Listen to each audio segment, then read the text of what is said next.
ਵਾਹਿਗੁਰੂ ਜੀ ਕਾ ਖਾਲਸਾ ਵਾਹਿਗੁਰੂ ਜੀ ਕੀ ਫਤਿਹ students yesterday we read about how the civil disobedience movement lost its momentum.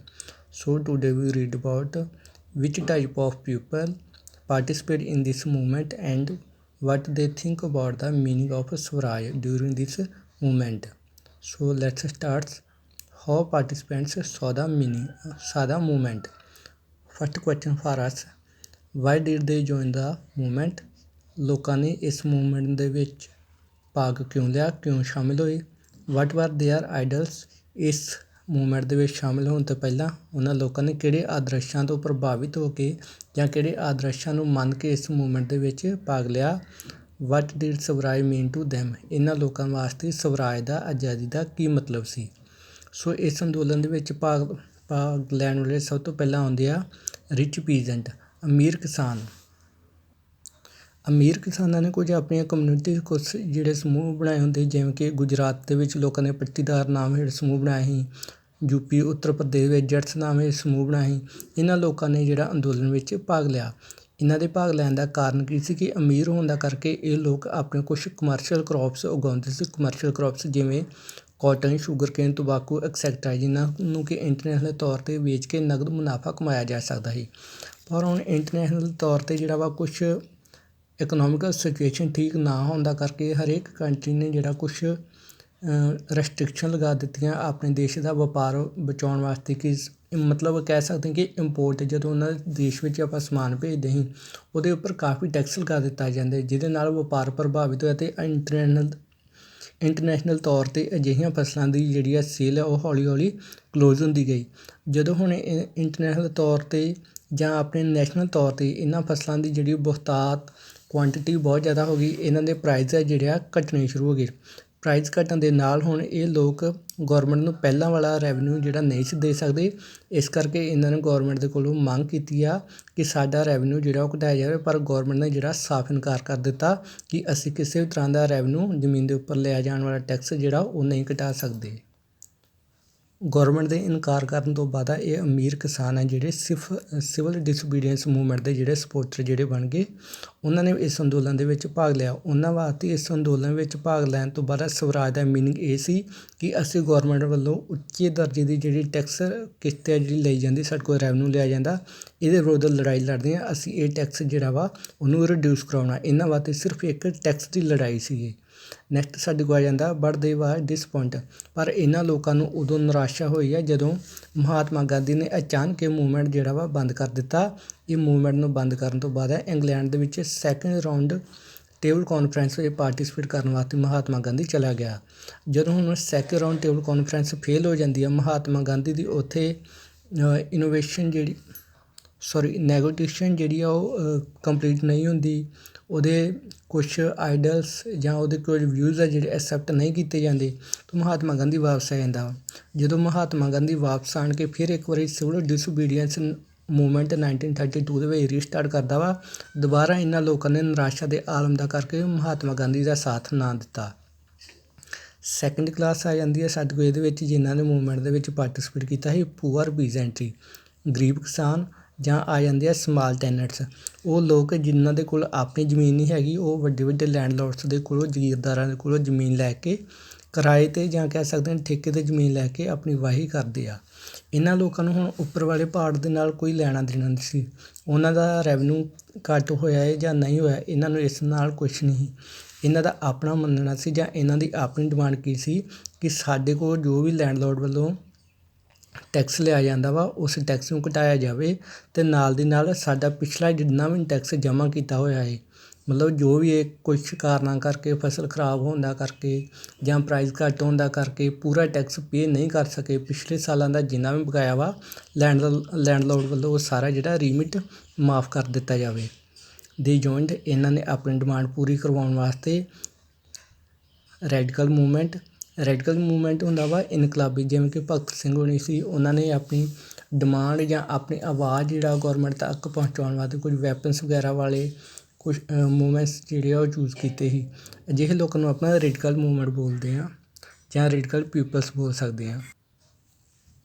ਇਹਨਾਂ radical movement ਨੂੰ socialist ਜਾਂ communist party ਜਿਹੜੀ ਚਲਾਉਂਦੀ ਸੀ, ਜਿਨ੍ਹਾਂ ਬਾਰੇ ਆਪਾਂ ਰਸ਼ੀਅਨ ਰੈਵੋਲਿਊਸ਼ਨ ਦੇ ਵਿੱਚ 1917 ਔਰ 1905 ਵਿੱਚ ਰਸ਼ੀਅਨ ਰੈਵੋਲਿਊਸ਼ਨ ਹੋਈ ਸੀ ਜੋ ਉਸ ਦੇ ਬਾਰੇ ਪੜ੍ਹਿਆ ਸੀ। ਅਜਿਹੀਆਂ ਰੈਵੋਲਿਊਸ਼ਨ ਨੂੰ ਜਿਹੜਾ ਔਰਗਨਾਈਜ਼ ਕਰਨ ਵਾਲੀਆਂ ਇਹੀ ਪਾਰਟੀਆਂ socialist, Samajwadi, communist party.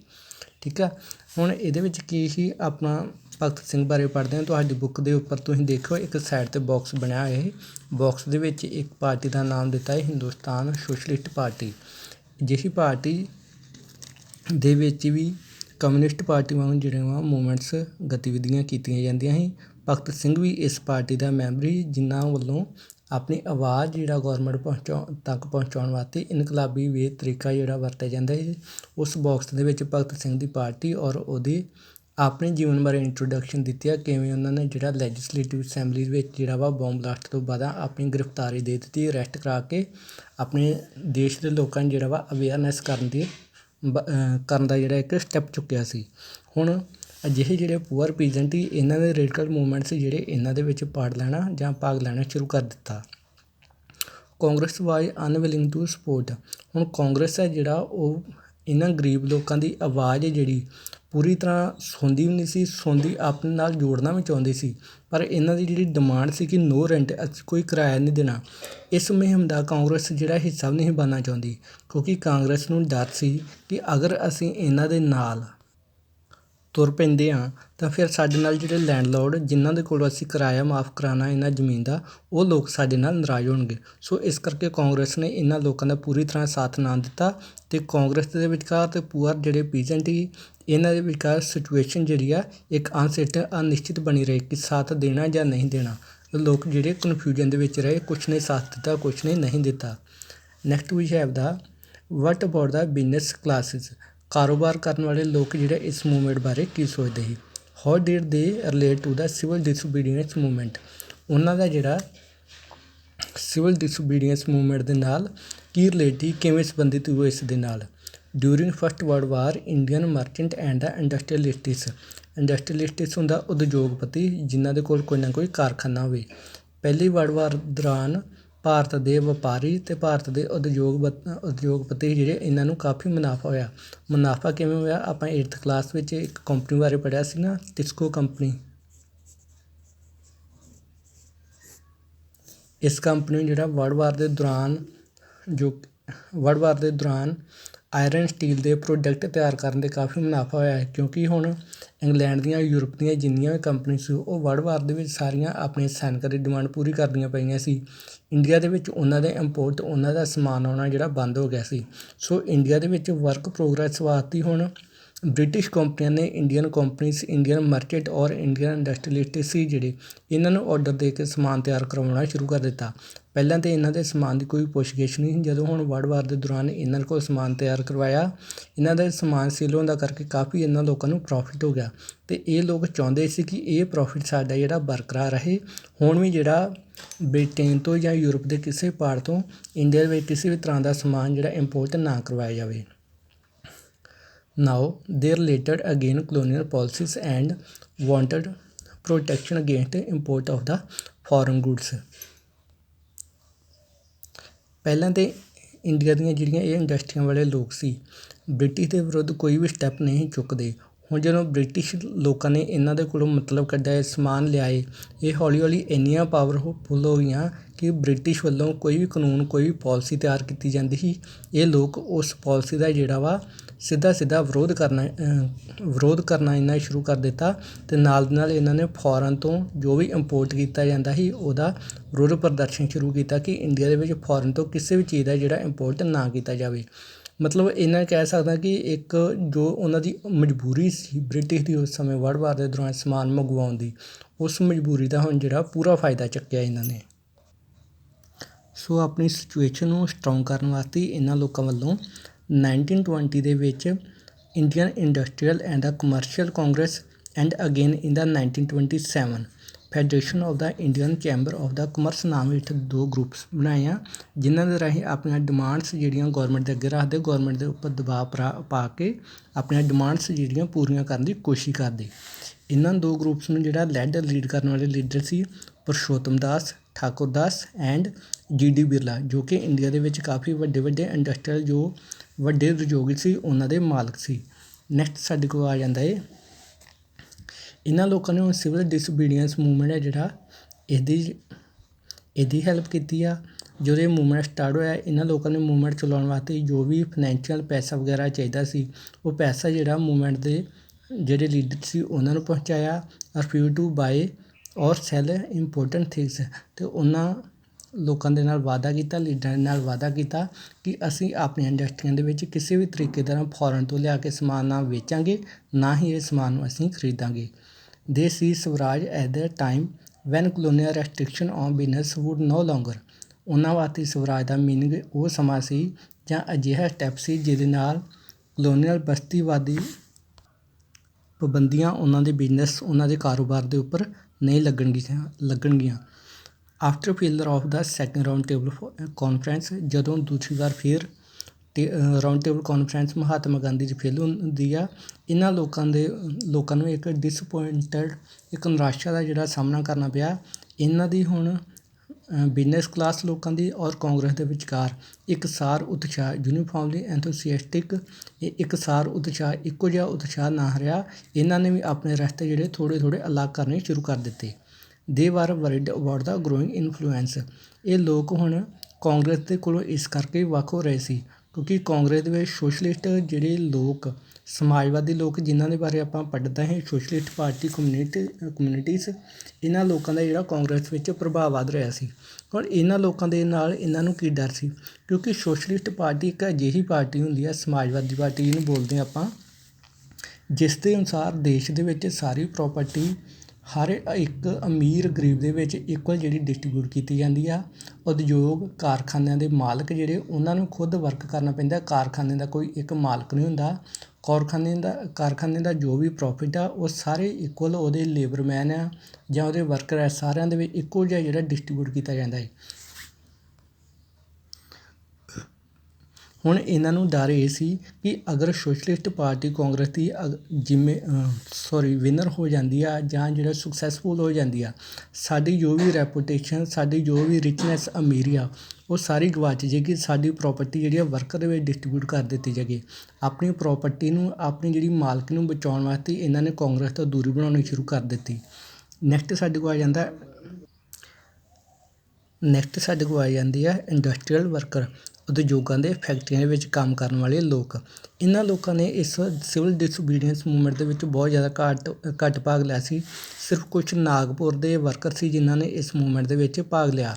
Sum worker participate and ਅਡੋਪਟਿੰਗ, ਕੁਝ ਵਰਕਰਾਂ ਨੇ ਭਾਗ ਲਿਆ ਸੀ। ਉਹਨਾਂ ਨੇ ਗਾਂਧੀ ਦੇ ਜੋ ਪ੍ਰੋਗਰਾਮਸ ਹੁੰਦੇ ਸੀ, ਬਾਈਕਾਟ ਕਰਨਾ ਫੋਰਨ ਗੁੱਡਸ ਦਾ, ਮੇਲ ਮਿਲਾਪ ਜਾਂ ਗੌਰਮੈਂਟ ਦੀਆਂ ਵਸਤਾਂ, ਥਿੰਗਸ ਜਿਹੜੀਆਂ ਵਰਤੋਂ ਜਿਹੜਾ ਪਿੱਛੇ ਹਟਣਾ, ਅਜਿਹੇ ਸਟੈਪ ਜਿਹੜੇ ਉਹਨਾਂ ਨੇ ਮੰਨੇ, ਖਾਦੀ ਵਗੈਰਾ ਪਾਉਣਾ ਸ਼ੁਰੂ ਕਰ ਦਿੱਤੇ। ਪਰ ਬਹੁਤ ਜ਼ਿਆਦਾ ਵਰਕਰ ਅਜਿਹੇ ਵੀ ਹੈਗੇ ਸੀ ਜਿਨ੍ਹਾਂ ਨੇ ਕਾਂਗਰਸ ਦੇ ਇਸ ਮੂਵਮੈਂਟ ਦੇ ਵਿੱਚ ਕੋਈ ਪਾਰਟੀਸਪੇਸ਼ਨ ਆਪਣੀ ਨਾ ਦਿਖਾਈ। Congress was reluctant to include worker demand as part of its programme. Reluctant ਹੁੰਦਾ ਹੈ ਝਿਜਕਣਾ। ਕਾਂਗਰਸ ਵੀ ਜਦੋਂ ਵਰਕਰ ਦੀ ਇੱਕ ਮਜ਼ਦੂਰਾਂ ਦੀ ਡਿਮਾਂਡ ਹੁੰਦੀ ਸੀ, ਮੰਗ ਹੁੰਦੀ ਸੀ, ਉਹਨੂੰ ਆਪਣੀ ਮੀਟਿੰਗ ਦੇ ਵਿੱਚ ਬ੍ਰਿਟਿਸ਼ ਗੌਰਮੈਂਟ ਦੇ ਨਾਲ ਸਾਹਮਣੇ ਰੱਖਣ ਵਿੱਚ ਝਿਜਕਦੀ ਸੀ। ਜਾਂ ਜੋ ਕਹਿ ਸਕਦੇ ਹਾਂ ਆਪਾਂ ਬਿਜ਼ਨਸਮੈਨ, ਫੈਕਟਰੀਆਂ ਦੇ ਮਾਲਕ ਸੀ, ਇਹਨਾਂ ਨਾਲ ਮੀਟਿੰਗ ਦੇ ਦੌਰਾਨ ਇਹਨਾਂ ਦੀ ਡਿਮਾਂਡ ਸਾਹਮਣੇ ਨਹੀਂ ਸੀ ਰੱਖੀ ਜਾਂਦੀ। ਕਾਰਨ ਇਹਦਾ ਇਹੀ ਕਿ ਅਗਰ ਅਸੀਂ ਗਰੀਬਾਂ ਦੀ, ਮਜ਼ਦੂਰਾਂ ਦੀ ਡਿਮਾਂਡ ਸਾਹਮਣੇ ਰੱਖਦੇ ਹਾਂ, ਓਪੋਜਿਟ ਕਲਾਸ ਸਾਡੀ, ਚਾਹੇ ਉਹ ਗੌਰਮੈਂਟ ਆ, ਚਾਹੇ ਉਹ ਬਿਜ਼ਨਸਮੈਨ ਆ, ਇਹ ਸਾਡੇ ਨਾਲ ਗੁੱਸੇ ਹੋ ਜਾਣਗੇ, ਨਾਰਾਜ਼ ਹੋ ਕੇ ਸਾਡੀ ਹੈਲਪ ਕਰਨੀ ਬੰਦ ਕਰ ਦੇਣਗੇ। ਇਹ ਲੋਕ ਸਾਡੇ ਨਾਲ ਪਾਰਟੀਸਪੇਟ ਮੂਵਮੈਂਟ ਦੇ ਵਿੱਚ ਨਹੀਂ ਕਰਨਗੇ। ਸੋ ਇਸ ਕਰਕੇ ਕਦੇ ਵੀ ਵਰਕਰ ਦੀ ਡਿਮਾਂਡ ਪੂਰੀ ਤਰ੍ਹਾਂ ਖੁੱਲ੍ਹ ਕੇ ਸਾਹਮਣੇ ਨਹੀਂ ਰੱਖੀ ਜਾਂਦੀ। ਉਹਨਾਂ ਦੀ ਗੱਲ ਤਾਂ ਕੀਤੀ ਜਾਂਦੀ ਪਰ ਬਿਲਕੁਲ ਸਪਸ਼ਟ ਤੌਰ 'ਤੇ ਉਹਨਾਂ ਦੀ ਕੀ ਡਿਮਾਂਡ ਆ, ਕੀ ਬੈਨੀਫਿਟ ਉਹਨਾਂ ਨੂੰ ਹੋਣਾ ਚਾਹੀਦਾ, ਅਜਿਹੀ ਪੂਰੀ ਕਲੈਰੀਫਿਕੇਸ਼ਨ ਜਿਹੜੀ ਨਹੀਂ ਸੀ ਦਿੱਤੀ ਜਾਂਦੀ। ਇਸ ਅੰਦੋਲਨ ਦਾ ਇੱਕ ਮਹੱਤਵਪੂਰਨ ਪੱਖ ਹੋਰ ਇਹ ਸੀ ਕਿ ਪਹਿਲੀ ਵਾਰ ਅਜਿਹਾ ਹੋਇਆ ਕਿ ਇਸ ਮੂਵਮੈਂਟ ਦੇ ਵਿੱਚ ਬਹੁਤ ਸਾਰੀਆਂ ਔਰਤਾਂ ਨੇ ਜਿਹੜਾ ਪਾਰਟੀਸਪੇਟ ਕੀਤਾ, ਭਾਗ ਲਿਆ। Congress was reluctant to allow woman.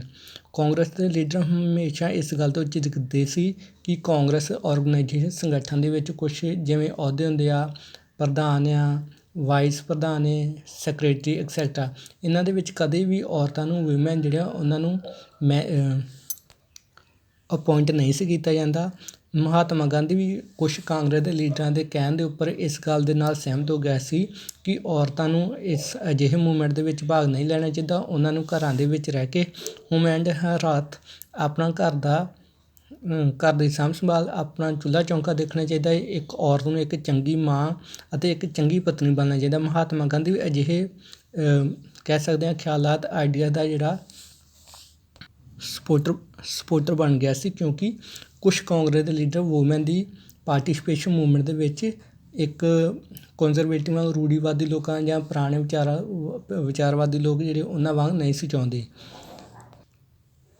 So next we have the limits of the civil disobedience. Limits ਜਿਵੇਂ ਕਿ ਸਾਨੂੰ ਪਤਾ ਹੁੰਦਾ ਹੈ ਰੋਕ, ਸੀਮਾ, ਬਾਰਡਰ। ਸਿਵਲ ਡਿਸਓਬੀਡੀਐਂਸ ਮੂਵਮੈਂਟ ਦੇ ਬਾਰਡਰਸ, ਲਿਮਿਟਸ, ਰੋਕਾਂ ਕੀ ਸੀ। Not all were moved by the abstract concept of swaraj, meaning ਸਮਾਜ ਦੇ ਸਾਰੇ ਸਮੂਹ, ਸਾਰੇ ਲੋਕ, ਅਮੀਰ, ਗਰੀਬ, ਵਰਕਰ, ਦਲਿਤ ਲੋਕ ਜਾਂ ਡੇਲੀ ਵੇਜਿਸ ਵਾਲੇ ਲੋਕ ਆ, ਜਿਹਨਾਂ ਸਾਰਿਆਂ ਨੂੰ ਇੱਕ ਐਬਸਟਰੈਕਟ, ਇੱਕ ਅਸਪਸ਼ਟ ਕਨਸੈਪਟ ਵਿਚਾਰ ਸਵਰਾਜ ਦੇ ਨਾਲ ਜਾਂ ਇਹਦੇ ਨਾਮ ਦੇ ਹੇਠ ਸਾਰਿਆਂ ਨੂੰ ਅੱਗੇ ਲਿਜਾਣਾ ਜਾਂ ਤੋਰ ਲੈਣਾ ਇੱਕ ਮੂਵਮੈਂਟ ਦੇ ਵਿੱਚ ਜਿਹੜਾ ਪੋਸੀਬਲ ਨਹੀਂ ਸੀ। ਕਿਉਂਕਿ ਹਰੇਕ ਹੁਣ ਜਿਨ੍ਹਾਂ ਲੋਕਾਂ ਨੂੰ ਕੋਈ ਦੁੱਖ ਤਕਲੀਫ ਹੈ, ਜਿਵੇਂ ਵਰਕਰ ਸੀ, ਬਿਜ਼ਨਸਮੈਨ ਸੀ, ਉਹਨਾਂ ਨੇ ਆਪਣੀਆਂ ਪ੍ਰੋਬਲਮ ਨੂੰ ਲੈ ਕੇ ਸਵਰਾਜ ਮੂਵਮੈਂਟ ਦੇ ਵਿੱਚ ਪਾਰਟੀਸਪੇਟ ਕੀਤਾ। ਹੁਣ ਸਾਰੇ ਸੋਸ਼ਲ ਗਰੁੱਪਸ ਆ ਜਿਹੜੇ, ਅਗਰ ਉਹਨਾਂ ਨੂੰ ਤੋਰਨਾ, ਕੋਈ ਅਜਿਹਾ ਮੂਵਮੈਂਟ ਚਾਹੀਦਾ ਜਿਹਦੇ ਨਾਲ ਹਰੇਕ ਸਮਾਜ ਦੇ ਲੋਕ ਜਿਹੜੇ ਜੁੜੇ ਹੋਣ। ਹੁਣ ਸਮਾਜ ਦੇ ਕੁਛ ਅਜਿਹੇ ਲੋਕ ਜਿਨ੍ਹਾਂ ਨੂੰ ਮੁੱਢ ਤੋਂ ਹੀ, ਪੁਰਾਤਨ ਸਮੇਂ ਤੋਂ ਹੀ ਇੱਕ ਪਿੱਛੇ ਸੁੱਟਿਆ ਹੋਇਆ। ਜਿਵੇਂ ਕਿ ਆਪਾਂ ਜਾਣਦੇ ਹਾਂ ਕਿ ਹਿੰਦੂਇਜ਼ਮ 4 ਪਾਰਟਸ ਵਿੱਚ ਡਿਵਾਈਡ ਸੀ, ਬ੍ਰਾਹਮਣ, ਕਸ਼ੱਤਰੀ, ਵੈਸ਼ਯ, ਸ਼ੂਦਰ ਲੋਕ ਜਿਹਨਾਂ ਨੂੰ ਆਪਾਂ ਅਨਟੱਚੇਬਲਸ ਬੋਲਦੇ ਹਾਂ। ਅਜਿਹੇ ਲੋਕਾਂ ਨੂੰ ਹੁਣ ਦਲਿਤ ਬੋਲਿਆ ਜਾਂਦਾ ਸੀ। ਇਹਨਾਂ ਲੋਕਾਂ ਨੂੰ ਪਾਰਟੀਸਪੇਟ ਕਰਵਾਉਣ ਵਾਸਤੇ, ਕਿਉਂਕਿ ਇਹਨਾਂ ਦੀ ਗਿਣਤੀ ਬਹੁਤ ਜ਼ਿਆਦਾ ਸੀ ਇੰਡੀਆ ਦੇ ਵਿੱਚ, ਪਾਰਟੀਸਪੇਟ ਕਰਵਾਉਣ ਵਾਸਤੇ ਕੁਛ ਅਜਿਹੇ ਸਟੈਪ ਲੈਣ ਦੀ ਲੋੜ ਸੀ ਜਿਹਦੇ ਨਾਲ ਇੱਕ ਯੂਨੀਫਿਕੇਸ਼ਨ, ਅਮੀਰੀ ਗਰੀਬੀ ਜਾਂ ਇੱਕ ਕਾਸਟਿਜ਼ਮ ਜੋ ਬਣਿਆ ਹੋਇਆ ਇਹਨਾਂ ਨੂੰ ਦੂਰ ਕੀਤਾ ਜਾ ਸਕੇ। ਇੱਕ ਯੂਨਿਟੀ ਵਾਲਾ ਮੂਵਮੈਂਟ ਖੜ੍ਹਾ ਕੀਤਾ ਜਾਵੇ ਜਿਹਦੇ ਨਾਲ ਗੌਰਮੈਂਟ ਦੇ ਉੱਪਰ ਪ੍ਰੈਸ਼ਰ ਪਾਇਆ ਜਾ ਸਕੇ। ਹੁਣ ਕਾਂਗਰਸ ਦੇ ਬਹੁਤ ਸਾਰੇ ਲੋਕ ਆ ਅਜਿਹੇ ਜੋ ਕਿ ਬ੍ਰਾਹਮਣ ਕਲਾਸ ਦੇ ਨਾਲ ਸੰਬੰਧਿਤ ਸੀ। ਉਹ ਲੋਕ ਹਮੇਸ਼ਾ ਦਲਿਤ ਲੋਕਾਂ ਨੇ ਇਗਨੋਰ ਕਰਦੇ, ਉਹ ਨਹੀਂ ਚਾਹੁੰਦੇ ਕਿ ਇਹਨਾਂ ਲੋਕਾਂ ਦੀ ਕੋਈ ਪਾਰਟੀਸਪੇਸ਼ਨ ਮੂਵਮੈਂਟ ਦੇ ਵਿੱਚ ਹੋਵੇ। ਪਰ ਮਹਾਤਮਾ ਗਾਂਧੀ ਨੇ ਉਹਨਾਂ ਨੂੰ ਇੱਕ ਗੱਲ ਸਪਸ਼ਟ ਕਰ ਦਿੱਤੀ ਕਿ ਅਗਰ ਦਲਿਤ ਲੋਕਾਂ ਨੂੰ ਅਸੀਂ ਆਪਣੇ ਨਾਲ ਨਹੀਂ ਜੋੜਨਾ, ਬੇਸ਼ੱਕ ਅਸੀਂ ਜਿਹੜਾ 100 ਸਾਲਾਂ ਤੱਕ ਲੜਾਈ ਲੜਦੇ ਰਹੀਏ, ਅਸੀਂ ਕਦੀ ਵੀ ਜਿਹੜੀ ਸਵਰਾਜ ਉਹ ਪ੍ਰਾਪਤ ਨਹੀਂ ਕਰ ਸਕਦੇ। ਸਵਰਾਜ ਅਸੀਂ ਫਿਰ ਹੀ ਪ੍ਰਾਪਤ ਕਰਾਂਗੇ ਜੇਕਰ ਅਸੀਂ ਅਨਟੱਚੇਬਿਲਿਟੀ, ਛੂਤ ਛਾਤ ਜਿਹੜਾ ਭੇਦਭਾਵ ਹੈ ਸਾਡੇ ਮਨਾਂ ਦੇ ਵਿੱਚ, ਇਸ ਭੇਦਭਾਵ ਨੂੰ ਦੂਰ ਕਰਾਂਗੇ। ਮਹਾਤਮਾ ਗਾਂਧੀ ਨੇ ਇਸ ਕਨਸੈਪਟ ਨੂੰ ਲੈ ਕੇ ਇਹਨਾਂ ਲੋਕਾਂ ਦਾ ਸਾਥ ਦਿੱਤਾ। ਇਹਨਾਂ ਲੋਕਾਂ ਨੂੰ ਪਹਿਲਾਂ ਮੰਦਰਾਂ ਦੇ ਵਿੱਚ ਐਂਟਰ ਨਹੀਂ ਕਰਨ ਦਿੱਤਾ ਜਾਂਦਾ, ਇਹਨਾਂ ਦੀ ਮੰਦਰਾਂ ਦੇ ਵਿੱਚ ਐਂਟਰੀ ਕਰਵਾਈ। ਇਹਨਾਂ ਲੋਕਾਂ ਨੂੰ ਆਪਣੇ ਪਿੰਡ ਦੇ ਵਿੱਚ ਪੁਰਾਣੇ ਸਮੇਂ ਦੇ ਵਿੱਚ ਜਿਵੇਂ ਨਲਕਾ ਵਗੈਰਾ, ਖੂਹ ਵਗੈਰਾ ਹੁੰਦਾ ਸੀ ਪਾਣੀ ਪ੍ਰਾਪਤ ਕਰਨ ਵਾਸਤੇ, ਜਿਹੜੇ ਖੂਹ ਤੋਂ ਅਮੀਰ ਲੋਕ ਪਾਣੀ ਲੈਂਦੇ ਆ ਜਾਂ ਉੱਚੀਆਂ ਕਲਾਸਿਸ ਦੇ, ਉੱਚੀਆਂ ਜਾਤਾਂ ਦੇ ਲੋਕ ਪਾਣੀ ਪੀਂਦੇ ਆ ਜਾਂ ਪਾਣੀ ਭਰਦੇ ਆ, ਉਹਨਾਂ ਥਾਵਾਂ 'ਤੇ ਇਹਨਾਂ ਲੋਕਾਂ ਦੀ ਜਾਣ ਦੀ ਪਾਬੰਦੀ ਹੁੰਦੀ ਸੀ। ਮਹਾਤਮਾ ਗਾਂਧੀ ਨੇ ਅਵੇਅਰਨੈਸ ਕਰਕੇ ਇਹਨਾਂ ਲੋਕਾਂ ਦਾ ਸਾਥ ਦੇ ਕੇ ਇਹਨਾਂ ਲੋਕਾਂ ਨੂੰ ਅਜਿਹੀਆਂ ਪਲੇਸਿਸ ਜਿਹੜੀਆਂ ਉੱਥੇ ਇਹਨਾਂ ਦੀ ਐਂਟਰੀ ਕਰਵਾਈ ਆ। ਰੋਡ, ਸਕੂਲ ਐਕਸੈਟਰਾ, ਜੋ ਵੀ ਅਮੀਰ ਲੋਕ ਚੀਜ਼ਾਂ ਵਰਤਦੇ ਸੀ ਉਹਨਾਂ ਚੀਜ਼ਾਂ ਨੂੰ ਵਰਤਣ ਦੀ ਹਾਮੀ ਇਹਨਾਂ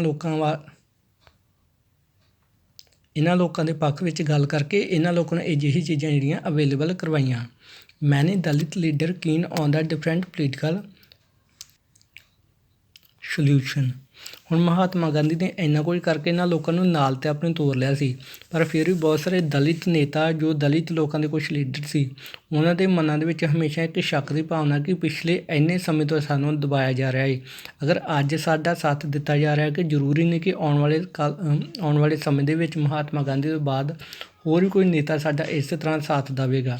ਸੋ ਇਹਨਾਂ ਲੋਕਾਂ ਨੇ ਇੱਕ ਵੱਖਰੀ ਡਿਮਾਂਡ ਕਰਨੀ ਸ਼ੁਰੂ ਕਰ ਦਿੱਤੀ ਕਿ ਹਰੇਕ ਇਲਾਕੇ ਦੇ ਵਿੱਚ ਸਾਨੂੰ ਕੌਂਸਲ ਦੀਆਂ ਇਲੈਕਸ਼ਨ ਹੁੰਦੀਆਂ ਵਾ ਜਾਂ ਕਿਸੇ ਤਰ੍ਹਾਂ ਦੀ ਇਲੈਕਸ਼ਨ ਹੁੰਦੀ ਆ, ਕੋਈ ਔਰਗਨਾਈਜੇਸ਼ਨ ਬਣਾਈ ਜਾਂਦੀ ਆ, ਉਹਦੇ ਵਿੱਚ ਸਾਨੂੰ ਕੁਝ ਰਿਜ਼ਰਵ ਸੀਟਸ ਦਿੱਤੀਆਂ ਜਾਣ। ਰਿਜ਼ਰਵ ਸੀਟਸ ਆਪਾਂ ਨੂੰ ਪਤਾ ਹੈ, ਜਿਵੇਂ ਕਿ ਹੁਣ ਆਪਾਂ ਪਿੰਡਾਂ ਦੇ ਵਿੱਚ ਇਲੈਕਸ਼ਨ ਹੁੰਦੀ ਆ, ਪੰਚਾਇਤੀ ਇਲੈਕਸ਼ਨ, ਉਹਦੇ ਵਿੱਚ ਦਲਿਤ ਉਮੀਦਵਾਰ, ਮਤਲਬ ਇੱਕ ਪਾਰਟੀ ਵੱਲੋਂ ਉਮੀਦਵਾਰ ਆਪਣਾ ਖਿਲਾਰਿਆ ਜਾਂਦਾ ਜੋ ਕਿ ਬੈਕਵਰਡ ਕਲਾਸ ਜਾਂ ਦਲਿਤ ਕਲਾਸ ਨਾਲ ਸੰਬੰਧਿਤ ਹੁੰਦਾ, ਉਸ ਦੇ ਸਾਹਮਣੇ ਆਪਾਂ ਹਮੇਸ਼ਾ ਜਿਹੜਾ ਦਲਿਤ ਉਮੀਦਵਾਰ ਜਿਹੜਾ ਖੜਾ ਕਰ ਸਕਦੇ ਹਾਂ, ਭਾਵੇਂ ਕਿ ਇੱਕ ਵਿਰੋਧੀ ਪਾਰਟੀ ਨੇ ਕਰਨਾ ਜਾਂ ਆਪਣੀ ਪਾਰਟੀ, ਕਿਸੇ ਤਰ੍ਹਾਂ ਦੀ ਪਾਰਟੀ ਨੇ। ਉਸ ਜਦੋਂ ਕੋਈ ਇਲਾਕਾ ਰਿਜ਼ਰਵ ਹੋ ਜਾਂਦਾ ਵਾ, ਉਸ ਇਲਾਕੇ ਦੇ ਵਿੱਚ ਫਿਰ ਸਿਰਫ ਰਿਜ਼ਰਵ ਕੈਟਾਗਰੀ ਨਾਲ ਸੰਬੰਧਿਤ ਉਮੀਦਵਾਰ ਕੈਂਡੀਡੇਟ ਜਿਹੜਾ ਖੜੇ ਕੀਤੇ ਜਾ ਸਕਦੇ ਆ।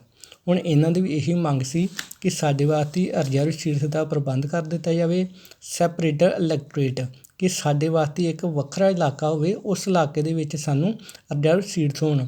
ਮਤਲਬ ਜਿਵੇਂ ਹੁਣ ਆਪਾਂ ਪਿੰਡਾਂ ਦੇ ਵਿੱਚ ਰਹਿੰਦੇ ਹਾਂ, ਪਿੰਡਾਂ ਦੇ ਵਿੱਚ ਅਗਰ ਕਿਸੇ ਨੂੰ ਕੋਈ ਰਿਜ਼ਰਵ ਸੀਟ ਦਿੱਤੀ ਜਾਂਦੀ ਆ, ਉਸ ਪਿੰਡ ਦੇ ਵਿੱਚ ਸਾਰੇ ਤਰ੍ਹਾਂ ਦੇ ਲੋਕ, ਅਮੀਰ ਗਰੀਬ ਮਿਡਲ ਕਲਾਸ ਸਾਰੇ ਲੋਕ ਇਕੱਠੇ ਰਹਿੰਦੇ ਆ। ਪਰ ਇਹਨਾਂ ਲੋਕਾਂ ਦਾ ਕਹਿਣਾ ਹੈ ਕਿ ਸਾਡੇ ਵਾਸਤੇ ਸੈਪਰੇਟ ਇਲੈਕਟੋਰੇਟ ਇਲਾਕਾ ਵੀ ਵੱਖਰਾ ਹੋਣਾ ਚਾਹੀਦਾ ਅਤੇ ਸਾਡੀਆਂ ਸੀਟਾਂ ਵੀ ਵੱਖਰੀਆਂ ਹੋਣੀਆਂ ਚਾਹੀਦੀਆਂ ਸੀ। ਅੰਬੇਦਕਰ ਐਂਡ ਗਾਂਧੀ ਜਦੋਂ ਹੁਣ ਸੈਕਿੰਡ ਰਾਊਂਡ ਕਾਨਫਰੰਸ ਹੋ ਰਹੀ ਜਿਹੜੇ ਆ, ਉਹਦਾ ਫੇਲ ਹੋਣ ਦਾ ਕਾਰਨ ਇਹ ਸੀ ਕਿ BR ਅੰਬੇਦਕਰ ਔਰ ਗਾਂਧੀ ਜੋ ਕਿ ਇਸ ਕਾਨਫਰੰਸ ਦੇ ਵਿੱਚ ਪਾਰਟੀਸਪੇਟ ਕਰ ਰਹੇ ਸੀ, ਇਹਨਾਂ ਦੋਨਾਂ ਦੇ ਵਿੱਚ ਮਤਭੇਦ ਇਹੀ ਪੈਦਾ ਹੋ ਗਿਆ ਸੀ। ਅੰਬੇਦਕਰ ਖੁਦ ਜਿਹੜਾ ਵਾ ਇੱਕ ਸ਼ੂਦਰ, ਇੱਕ ਨੀਚੇ ਵਾਲੀ ਜਮਾਤ ਨਾਲ, ਕਲਾਸ ਨਾਲ ਸੰਬੰਧਿਤ ਸੀ। ਇਹ ਵੀ ਚਾਹੁੰਦਾ ਸੀ ਕਿ ਜਿਹੜੇ ਦਲਿਤ ਲੋਕ ਆ ਉਹਨਾਂ ਵਾਸਤੇ ਸੀਟਾਂ ਵੀ ਵੱਖ ਹੋਣ, ਇਲੈਕਟੋਰੇਟ ਇਲਾਕਾ ਵੀ ਜਿਹੜਾ ਵੱਖ ਹੋਵੇ। ਪਰ ਮਹਾਤਮਾ ਗਾਂਧੀ ਉਹਦੇ ਇਸ ਵਿਚਾਰ ਦੇ ਨਾਲ ਸਹਿਮਤ ਨਹੀਂ ਸੀ। ਇਸ ਕਰਕੇ Mahatma Gandhi conference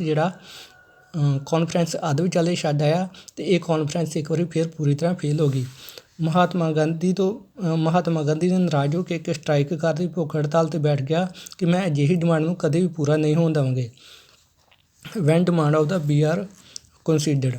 next we have consider meaning ਹੁੰਦਾ ਪੂਰੇ, ਮਤਲਬ ਜਦੋਂ BR ਅੰਬੇਦਕਰ ਦੀ ਇਹ ਡਿਮਾਂਡ ਪੂਰੀ ਕਰ ਦਿੱਤੀ ਸੀ ਅੰਗਰੇਜ਼ ਸਰਕਾਰ ਨੇ, ਬ੍ਰਿਟਿਸ਼ ਸਰਕਾਰ ਨੇ, ਮਹਾਤਮਾ ਗਾਂਧੀ ਕਾਨਫਰੰਸ ਵਿੱਚੋਂ ਵਾਪਸ ਆ ਗਿਆ। Gandhi believed this slow down their integration in society.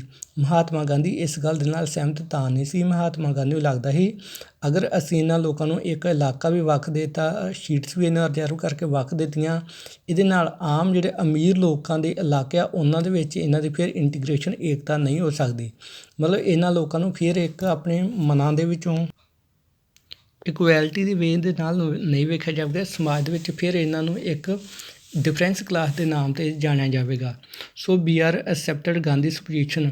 BR Ambedkar ਨੇ ਫਿਰ ਮਹਾਤਮਾ ਗਾਂਧੀ ਦੇ ਵਿਚਾਰਾਂ ਨਾਲ ਸਹਿਮਤੀ ਪ੍ਰਗਟਾਈ। ਅਖੀਰ BR ਅੰਬੇਦਕਰ ਅਤੇ ਮਹਾਤਮਾ ਗਾਂਧੀ ਦੇ ਵਿਚਕਾਰ 1932 ਨੂੰ ਪੂਨਾ ਦੀ ਜਗ੍ਹਾ 'ਤੇ ਇੱਕ ਸਮਝੌਤਾ ਹੋਇਆ ਜੋ ਕਿ ਪੂਨਾ ਪੈਕਟ 1932 ਦੇ ਨਾਮ ਨਾਲ ਫੇਮਸ ਸੀ।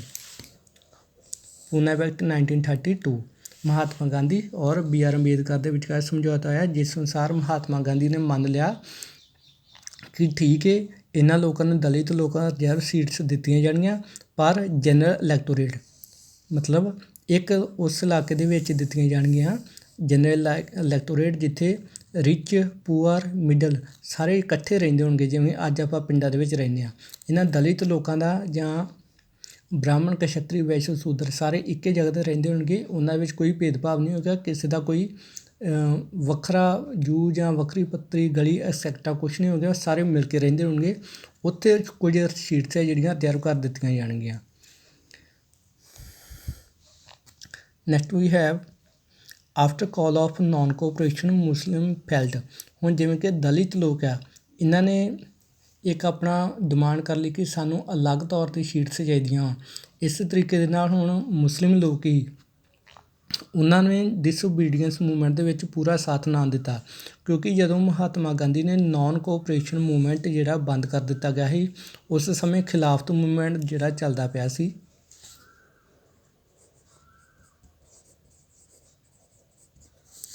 ਇਸ ਅੰਦੋਲਨ ਦੇ ਲੋਕ ਮਹਾਤਮਾ ਗਾਂਧੀ ਦੇ ਨਾਲ ਕਾਫੀ ਨਿਰਾਸ਼ ਹੋ ਗਏ।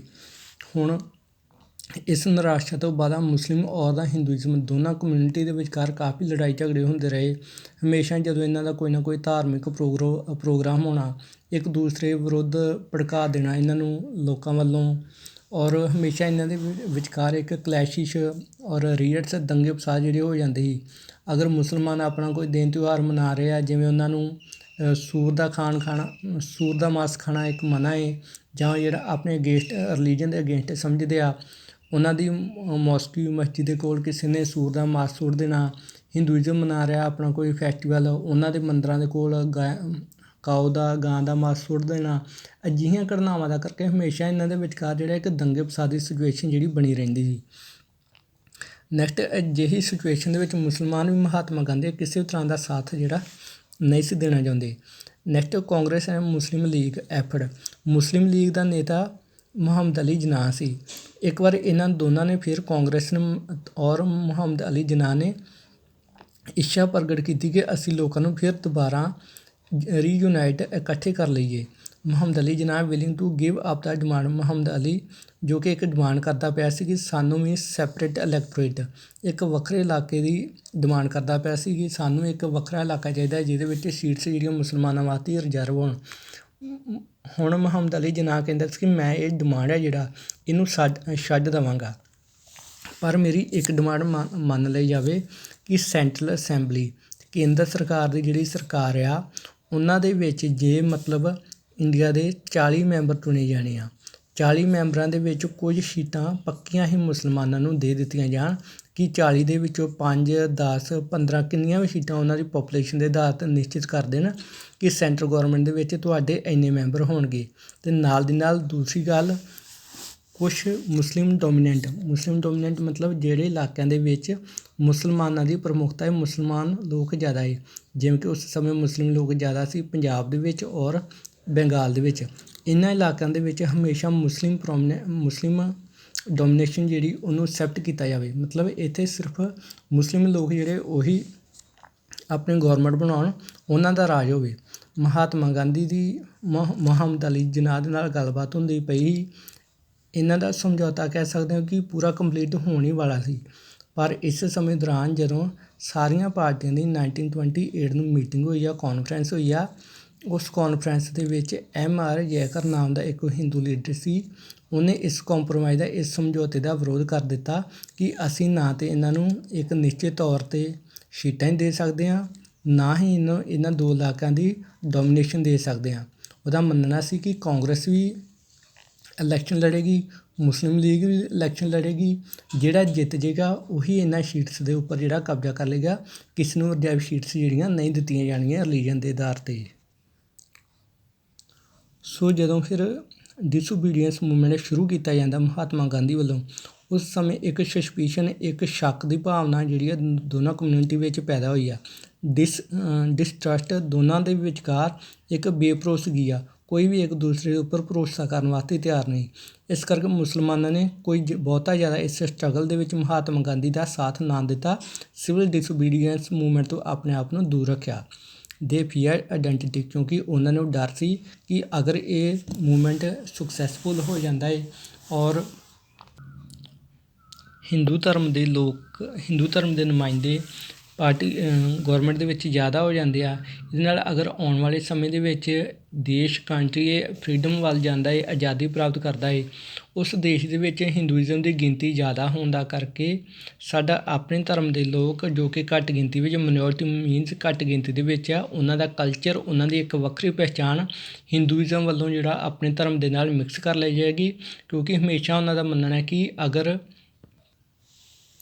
ਅਸੀਂ ਮੈਜੋਰਟੀ ਵਾਲੇ ਇਲਾਕੇ ਦੇ ਵਿੱਚ ਰਵਾਂਗੇ, ਇਹਨਾਂ ਲੋਕਾਂ ਦੇ ਜੋ ਵੀ ਰੀਤੀ ਰਿਵਾਜ, ਕਲਚਰ, ਆਇਡੈਂਟੀਟੀ, ਪਹਿਚਾਣ ਹੋਵੇਗੀ ਜਾਂ ਜੋ ਵੀ ਕਸਟਮ ਵਗੈਰਾ ਹੋਣਗੇ, ਉਹਨਾਂ ਵੱਲ ਦੇਖ ਕੇ ਮਿਨੋਰਟੀ ਵਾਲੇ ਵੀ ਹੌਲੀ ਹੌਲੀ ਆਪਣੇ ਰੀਤੀ ਰਿਵਾਜ ਚੇਂਜ ਕਰ ਲੈਣਗੇ, ਜਿਹਦੇ ਨਾਲ ਸਾਡੀ ਆਪਣੀ ਵੱਖਰੀ ਪਹਿਚਾਣ, ਵੱਖਰਾ ਕਲਚਰ ਜਿਹੜਾ ਉਹ ਲੋਸਟ ਹੋ ਜਾਏਗਾ, ਉਹ ਗਵਾਚ ਜਾਏਗਾ। ਇਸ ਕਰਕੇ ਇਹਨਾਂ ਵੱਲੋਂ ਸਿਵਲ ਡਿਸਓਬੀਡੀਐਂਸ ਮੂਵਮੈਂਟ ਦਾ ਬਾਈਕਾਟ ਕੀਤਾ ਗਿਆ। ਮੁਸਲਮਾਨ ਲੋਕਾਂ ਨੇ ਇਹਦੇ ਵਿੱਚ ਪਾਰਟੀਸਪੇਟ ਨਾ ਕੀਤੀ।